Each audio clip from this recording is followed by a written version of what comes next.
কাকিয়া বনিকে খুবই ভালোবাসে, আর তাই জন্যই ওর খুশির জন্য হয়তো ন্যায় অন্যায় এই জ্ঞানটাই কাকিয়া হারিয়ে ফেলেছে। আর আমিও রাগের মাথায় কাকিয়াকে অনেক কিছু বলে ফেলেছি।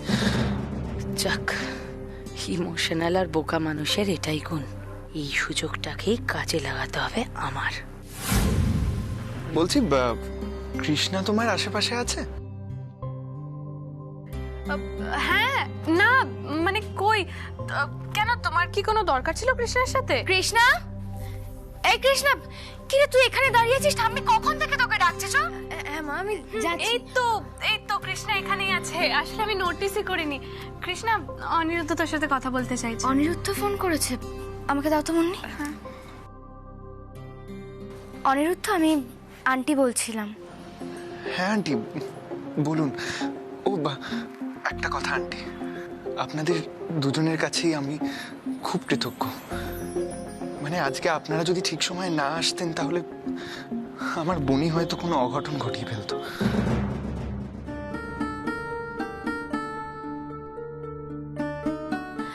এবার নানা, তুমি এভাবে কেন বলছো? বলছি রায় এখন কেমন আছে, ওর কথা জিজ্ঞাসা করার জন্যই আমি ফোনটারও নিলাম মুন্নির কাছ থেকে। ভালো আছে আন্টি, ও ঘুমোচ্ছে। অনিরুদ্ধ, একটা কথা বলবো?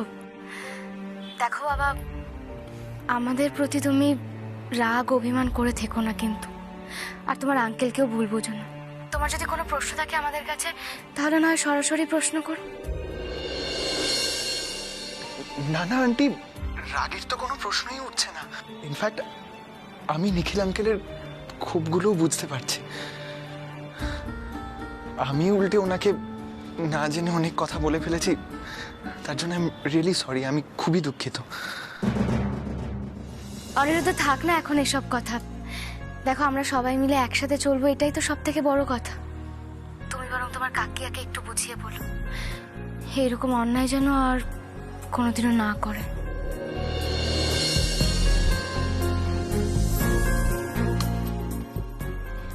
হ্যাঁ আন্টি, অবশ্যই বলবো। আচ্ছা ঠিক আছে অনিরুদ্ধ, নাও কৃষ্ণার সঙ্গে কথা বলো। আসলে কৃষ্ণাও রায়কে নিয়ে খুব চিন্তা করছিল। হ্যাঁ আন্টি, দিন। নে শোন না, কথা বলা হয়ে গেলেই চলে আয়, আমি কিন্তু অনেকক্ষণ থেকে ডাকছি। হ্যাঁ অনিরুদ্ধ বাবু। হ্যাঁ হ্যাঁ হ্যাঁ কৃষ্ণা। হ্যাঁ, আসলে রায় কেমন আছে এটাই জানার উদ্দেশ্য ছিল। আমি জানি আপনি রায়কে দেখেই রাখবেন, আমাকে যদি কোনো দরকার পড়ে আমাকে কিন্তু বলবেন, এইটুকুই বলার ছিল। এখন রাখছি। কৃষ্ণা, এক মিনিট। হ্যাঁ বলুন। বলছিলাম, আপনি খুবই ভালো গান করেন কৃষ্ণা, আমি আপনার ফ্যান হয়ে গেছি।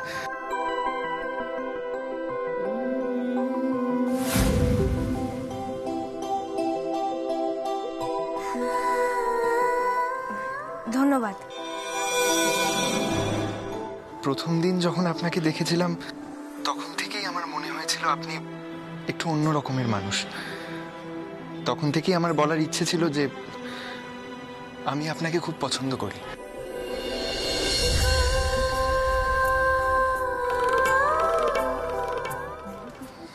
আসলে অনেকবার বলবো বলেই ভেবেছিলাম, আজ ফাইনালি বলেই ফেললাম।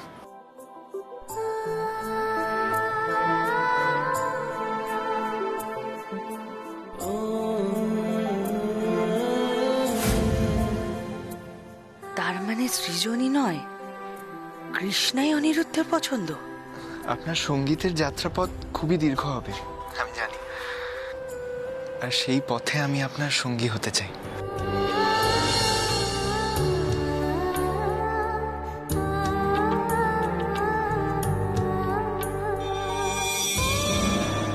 আশা করি সেই সুযোগটা আমি পাবো।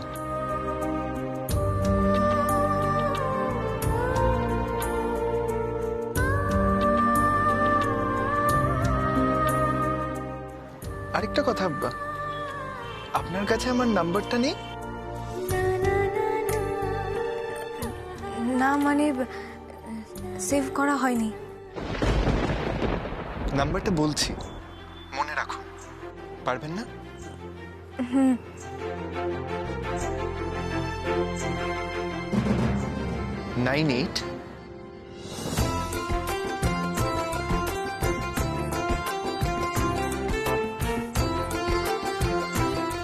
ঠিক আছে।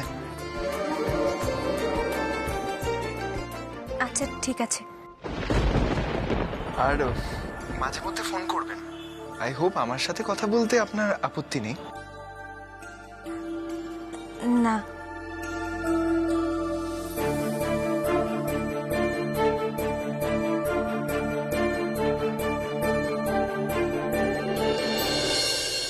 এতক্ষণ ধরে কি শুনছে কৃষ্ণা? কি বলছে ওকে অনিরুদ্ধ? বেশ, তাহলে এখন আমি রাখি। হ্যাঁ শিওর, আমি কিন্তু ফোন করব।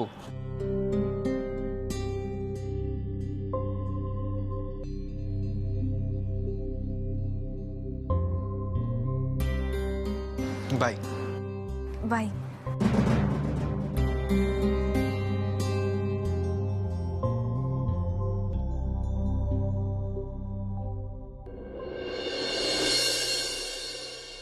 যাক, এটা ভালো হয়েছে। সৃজনই নয়, আমার কৃষ্ণাকেই গ্রিপে আনা দরকার। আমার চাহিদাটা যে এত সহজে পূরণ হবে এতটাও ভাবিনি। এবার শ্যামার মেয়েকে হাতে এনে শোধ তুলবো আমি। দেখে নিস শ্যামা।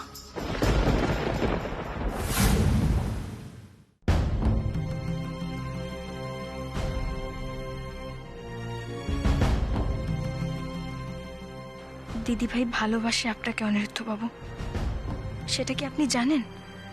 আমি তো জানি।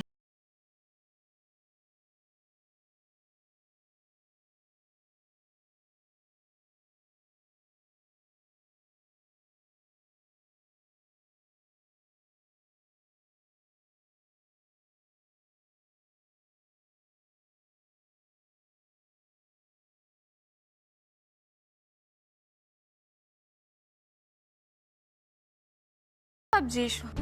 আর অনিরুদ্ধ তোকে কি বললো রে? উনি আসলে আমাকে নাম্বারটা দিলেন, বললেন আমার সঙ্গে যদি ওনার কোনো কথা থাকে বারবার তো তোমাকে বিরক্ত করতে হয়, তাই উনি আমাকে বললেন। অনিরুদ্ধ তোকে নাম্বারটা বললো, তুই শুনে শুনে মুখস্থ করে ফেললি। এরপর তুই গিয়ে অনিরুদ্ধকে তোর ফোন থেকে ফোন করবি, আর অনিরুদ্ধ বুঝে যাবে ওটা তোর নাম্বার। তারপরে তোরা দুজনে মিলে গল্প করবি। না না দিদিভাই, উনি তোমার ভালো বন্ধু হন। আমি যদি রাইয়ের খোঁজ নিই বারবার তো তোমাকে ডিস্টার্ব করতে হয়, তাই উনি আমাকে ওনার নাম্বারটা দিলেন। আমাকে ঠাম্মি ডাকছিল, এ নাও, আমি যাই কেমন।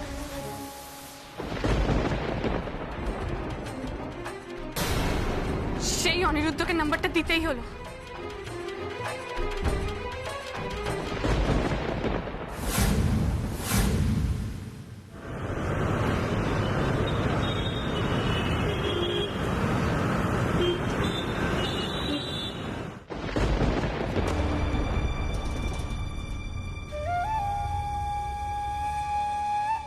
অনি বেটা, বলছি তুমি কি এখনো আমার সঙ্গে কথা বলবে না?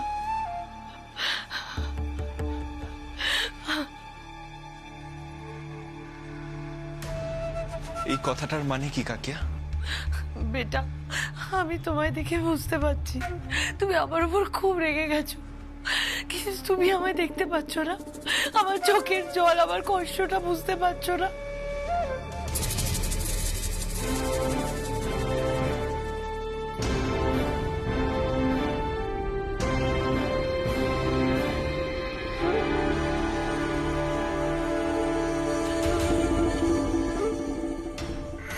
রাধারানী মানে রাধারানী দত্ত অন্য লোকের মারফত আমাদের জমি বাড়ি ব্যবসা সবটা নিজের নামে করে নিয়েছিল, আর তারপর আমাদের এই বলে ব্ল্যাকমেল করে যে আমি যদি রায়ের হয়ে গলা না দিই তাহলে সব পরিবারে আমাদেরকে পথে বসাবে। আমি জানি অনি বেটা, তুমি আমাকে খুব ঘৃণা করছো, কিন্তু বিশ্বাস কর বেটা, তোমায় আমি একটা কথা না বলে কিছুতেই থাকতে পারছি না। তুমি কি আমার একটা কথাও শুনবে না?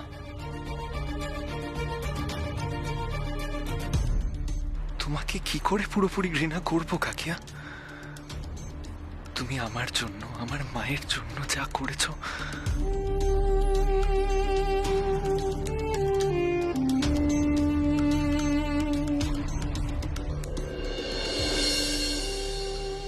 অনি বেটা, যে কাকিয়াকে তুমি এত ভালোবাসতে তার অন্তত একটা কথা শোনো না। আমি হাত জোর করছি, আর কখনো এরকম হবে না। প্লিজ আর রাগ করে দেখো না অনি বেটা। বলো কাকিয়া। অনি বেটা, বিশ্বাস করো, আমি আমার মেয়েটাকে খুব ভালোবাসি। আমি আমার নিজের থেকেও বেশি আমি রায় মেয়েটাকে ভালোবাসি। তাই আমি চাইনি ও হেরে যাক, আর ও যাতে জিতে যায়, তাই জন্যই আমি এই অসৎ পথ অনুসরণ করেছি। বিশ্বাস করো, আর কোনো উদ্দেশ্য ছিল না, আর কোনো উদ্দেশ্য ছিল না। আমি এতটা খারাপ নই। তুমি আমায় এইবারের মতো ক্ষমা করে দাও। তুমি বলো, তোমার কাকিয়াকে তুমি এতদিন এই ছিলে, আমি কি এত খারাপ?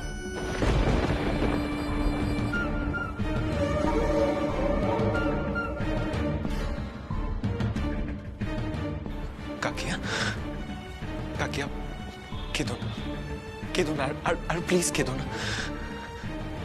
দেখো, আমি জানি, আমি বুঝতে পারছি তুমি কেন এটা করেছো, কিন্তু কাকিয়া তোমাকেও বুঝতে হবে তুমি যেটা করেছো সেটা অন্যায়, সেটা করা যায় না। আজ বনি তোমার জন্য কতটা সাফার করছে সেটা তো তুমি নিজের চোখেই দেখেছো। বলো কাকিয়া, একবার ভেবে দেখো, আজ ওই বাড়ির মানুষগুলো যদি ঠিক সময় এখানে না আসতো, তাহলে আমরা হয়তো বনিকে বাঁচাতে পারতাম না। কাকিয়া, ওদের প্রতি আমাদের কৃতজ্ঞ থাকা উচিত। কাকিয়া, তুমি পারবে না পুরনো যত রাগ, দুঃখ, অভিমান সবকিছু ভুলে গিয়ে সম্পর্কগুলো আবার নতুন করে শুরু করতে? বলো না কাকিয়া, কাকিয়া, তুমি পারবে না? বলো না, বলো।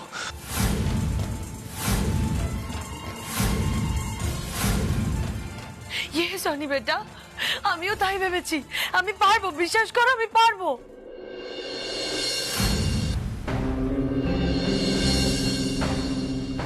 তাছাড়া তুমি বলো, আমি কতদিনই ভাই পৃথিবীতে আছি? এই সমস্ত মান, অভিমান, হিংসা, রাগারাগি মানুষের মধ্যে দূরত্ব বাড়ায়। আমি এ সমস্ত চাই না। আমি চাই সবাই মিলে একসঙ্গে হই হুল্লোড় করে বাঁচবো।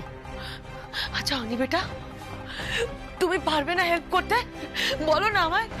আমি কথা দিচ্ছি, আমি তোমার সঙ্গে বাড়িতে গিয়ে সকলের পা ধরে ক্ষমা চেয়ে নেব, হাত জোর করে ক্ষমা চেয়ে বলবো, আর কোনোদিনও এটা হবে না। অনি বেটা, তুমি আমায় নিয়ে যাবে তো বাড়িতে? বলো। নিশ্চয়ই কাকিয়া, নিশ্চয়ই। আমি তোমাকে সঙ্গে নিয়ে যাব। থ্যাংক ইউ সো মাচ অনি বেটা, থ্যাংক ইউ সো মাচ। আমি আমার মাকেও বুঝিয়ে বলবো, কথা দিচ্ছি, যেন আমার বাবার সঙ্গে সমস্ত মান অভিমান মিটিয়ে নেয়। আমরা আবার একসঙ্গে আগের মতো করে বাঁচবো। ভালো হবে না বলো? কাকিয়া, তুমি সত্যি বলছো তো? তুমি তাই চাও? ইয়েস অনি বেটা, আমিও চাই সম্পর্কগুলো আবার নতুন করে শুরু হোক, নতুন বন্ধনে আবদ্ধ হোক ওদের সাথে। থ্যাংক ইউ কাকিয়া, থ্যাংক ইউ ভেরি মাচ। আমি তোমাকে সঙ্গে নিয়ে যাব। দেখো, সব আবার ঠিক হয়ে যাবে। কাকিয়া, আমি একবার বনিকে দেখে আসি।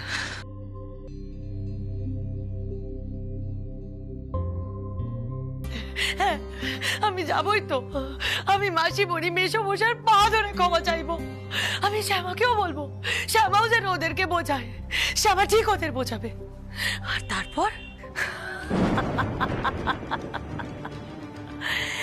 তারপর তো শুরু হবে আমার খেলা। আমি নিজের হাতে ওই শ্যামা চৌধুরীর মেয়ে কৃষ্ণা চৌধুরীকে বরণ করে এই বাড়িতে এনে তুলবো, তারপর আমি ওকে নাচাবো আমার তালে। নিখিল চৌধুরী, শ্যামা চৌধুরী দূর থেকে দাঁড়িয়ে দাঁড়িয়ে দেখবে যে ওর মেয়ের জীবনটা জ্বলে পুড়ে ছারখার হয়ে যাচ্ছে, কিন্তু কিচ্ছু করতে পারবে না। তোর ঘরের আগুন দিয়েই আমি তোর ঘর জ্বালাবো।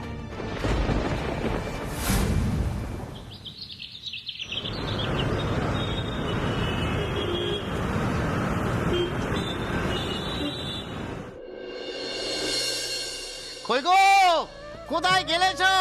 দেখো বাজার থেকে একেবারে বড় বড় জ্যান্ত ট্যাংরা এনেছি।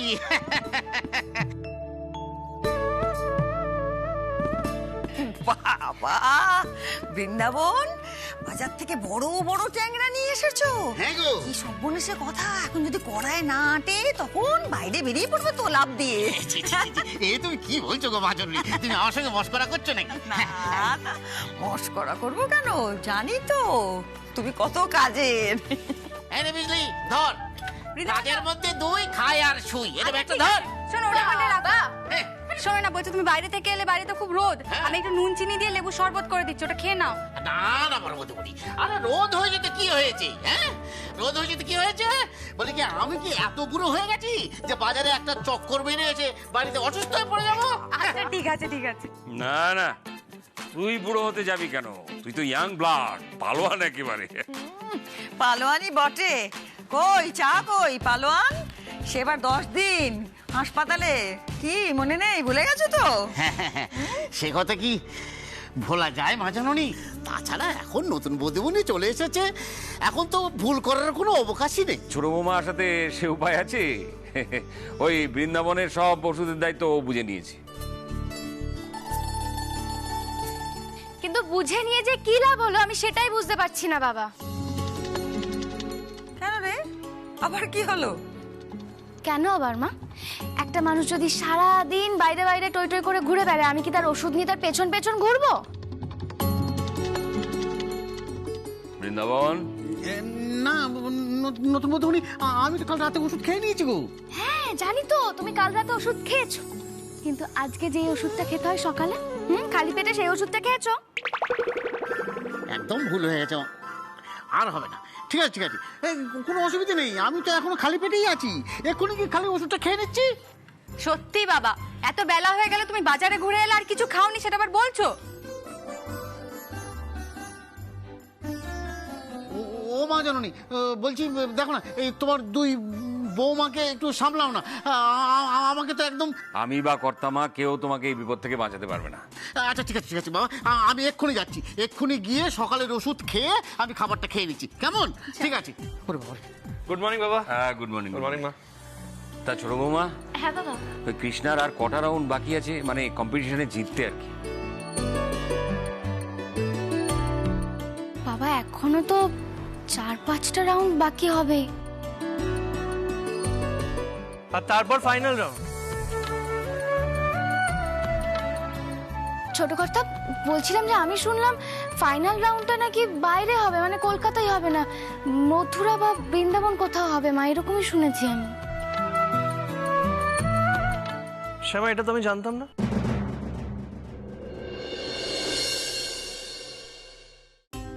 তাহলে তো সবাই মিলে বাক্স ব্যাগটা গুছিয়ে নাও। আরে ওর সঙ্গে আমরা যাবো তো সবাই নাকি? এই সুযোগে বাড়ির সবার একটু ঘোরা হয়ে যাবে। হ্যাঁ বাবা, আমরা সবাই একসঙ্গেই যাব। দেখেছো কাণ্ড, তুমি এরকম করছো কেন? এখন যদি বাড়ি শুদ্ধ লোক আমরা বাক্স প্যান্টরা গুছোতে শুরু করি, মেয়েটার মনের ওপর একটা চাপ সৃষ্টি হবে, বুঝতে পারছো না? তখন ও ভাববে যে ওকে জিততেই হবে। না না, এ ঠিক নয়। কেন কেন এরকম করছো তুমি? মা, এটা কিন্তু তুমি একদম ঠিক বলেছো, মানে আমরা যদি এখন থেকেই যাওয়ার জন্য রেডি হয়ে থাকি তাহলে তো কৃষ্ণ এটা ধরেই নেবে যে আমরা এটা ভেবে নিয়েছি যে ও ফাইনাল রাউন্ডে পৌঁছবে, আর এটা ভেবে ভেবে মেয়েটা আমার মন দিয়ে গানও গাইতে পারবে না। তার থেকে বরং ও ফাইনাল রাউন্ডে পৌঁছক, তখন না হয় যাওয়ার ব্যবস্থা করা যাবে, তাতে তোর কোনো অসুবিধা হবে না। বাবা, কিসের অসুবিধার কথা হচ্ছে আমিও শুনি। এই তো ছোট দিদি এসে গেছে, সুপ্রভাত। সুপ্রভাত দাদান। সুপ্রভাত। সুপ্রভাত ঠাম্মি। কিসের অসুবিধার কথা হচ্ছিল আমাকে তো বললে না? না না, কথা আর কি, সেরকম কথা কিছু না। আমি এই তোমার বাবা মাকে একটু বকছিলাম আর শেখাচ্ছিলাম যে আমার ছোট দিদি তো খুব ভালো গান গায়, তাকে গান গাইতে দাও, তার নিজের মতো করে গাইতে দাও, মন প্রাণ দিয়ে গান গাক, কিন্তু কেউ যেন ওর ওপর কোনো রকম চাপ সৃষ্টি না করে। ঠিক বলি দি? একদম। সে তো বেনারসে থাকাকালীনই মা আমাকে শিখিয়েছিল, গান গাইতে যাচ্ছি ঠিকই, কিন্তু জেতা হারা নিয়ে মন খারাপ করা একদম উচিত নয়।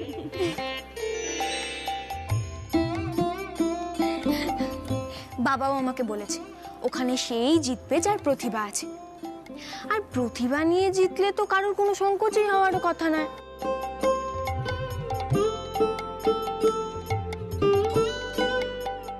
বাহ বাহ বাহ, খুব সুন্দর কথা বলেছো ছোট গিন্নি। সবাই যদি এরকম ভাবে ভাবতো। এতগুলো দিন ধরে তো মায়ের কথাগুলোই শুনে এসেছি, কালকে রাইকে দেখে আমি অন্তর থেকে উপলব্ধি করেছি রাই কম্পিটিশনটা জেতার তাগিদে নিজের কি অবস্থা করছিল সেটা তো তোমরা দেখলেই। আমরা যদি ঠিক সময় ওখানে নাও পৌঁছাতাম তাহলে যে কি অনর্থ হয়ে যেত।